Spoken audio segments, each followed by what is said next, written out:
Bonjour, je m'appelle Joy Law et on va regarder le livre de Sophonie. Au chapitre 1, verset 1, il est dit que Sophonie a prophétisé au temps de Josias. Mais je vais d'abord regarder un petit peu l'arrière-plan historique pour nous donner un aperçu de ce qui s'est passé en Juda avant l'époque de Josias. Et on va commencer avec Manassé, qui était le grand-père de Josias. Et il est mentionné dans 2 Chroniques 33, versets 1 à 20. Et il était un des plus mauvais rois de Juda. Et à cause de lui, si vous vous souvenez ce que vous avez vu dans Chroniques et dans les rois, c'est à cause de lui que Dieu a dit qu'il allait envoyer Juda en exil. Il était si horrible parce qu'il a adoré toutes sortes d'idoles. Il a construit des autels pour Baal. Il a construit des poteaux sacrés. Il faisait de la sorcellerie. Et il a même placé des statues d'Ashéra et de toute l'armée des cieux dans le temple. Et il a même sacrifié son propre fils en le faisant passer par le feu. Et donc, il était vraiment un roi horrible. Mais à la fin de sa vie, il s'est repenti et il est revenu à l'Éternel. Ça, c'est ce qu'on voit dans 2 Chroniques. Le roi suivant, c'est son fils, Amon. Ça, c'est ce qu'on voit dans 2 Chroniques 33, versets 21 à 25. Et donc, Amon a régné seulement 2 ans. Mais il a marché dans les traces de son père, dans le mauvais sens.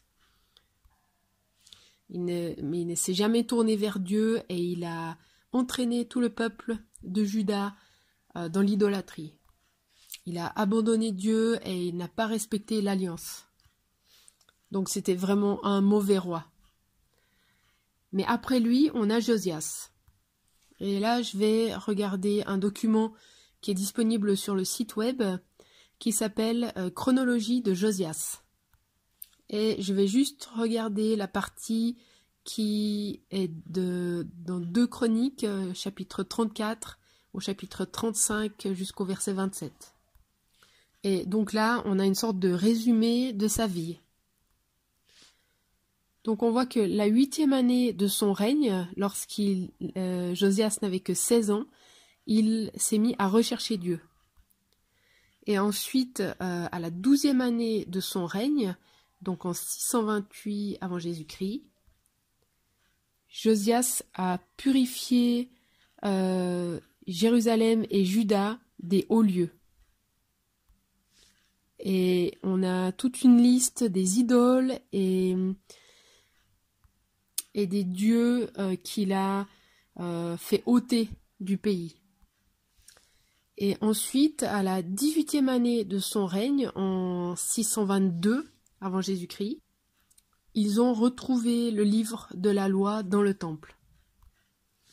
Et à ce moment-là, la réaction de Josias face à ça, c'était de dire « Ah, la colère de Dieu est sur nous ».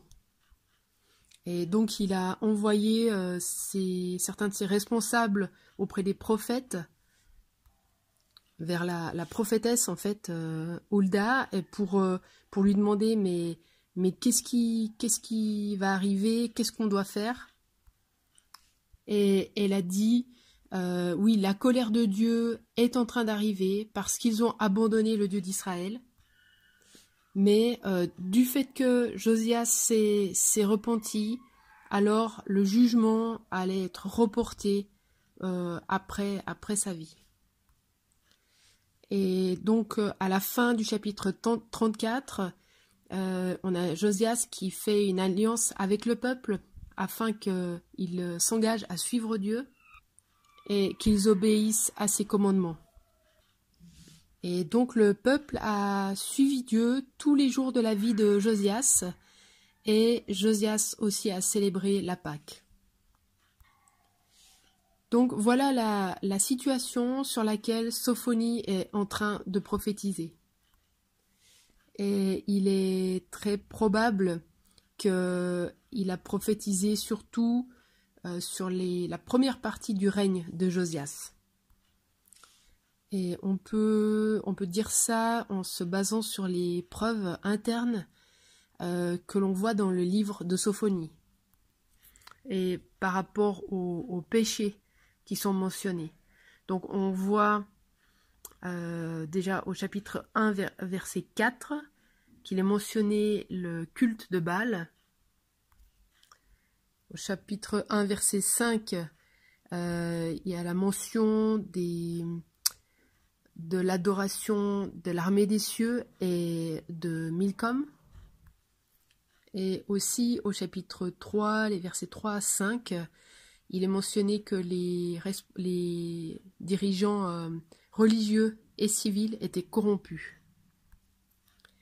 Et on voit que dans la première partie du règne de Josias, donc jusqu'à sa 12e année, au moment où il a purifié le pays, avant ça, toutes ces choses existaient dans le pays.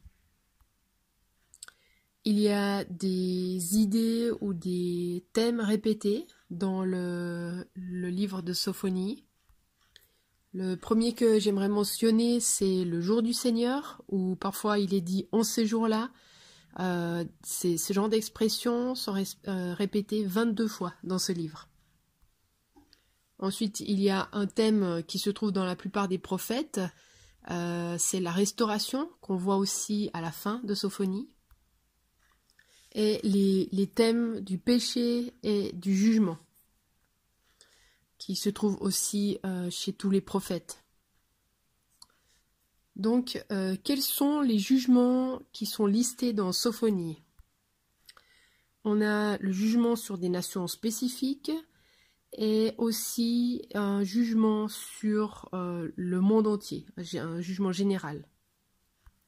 Et ça, c'est ce qu'on appelle la prophétie télescopique. Lorsque le prophète parle de situations qui sont proches, les nations du moment,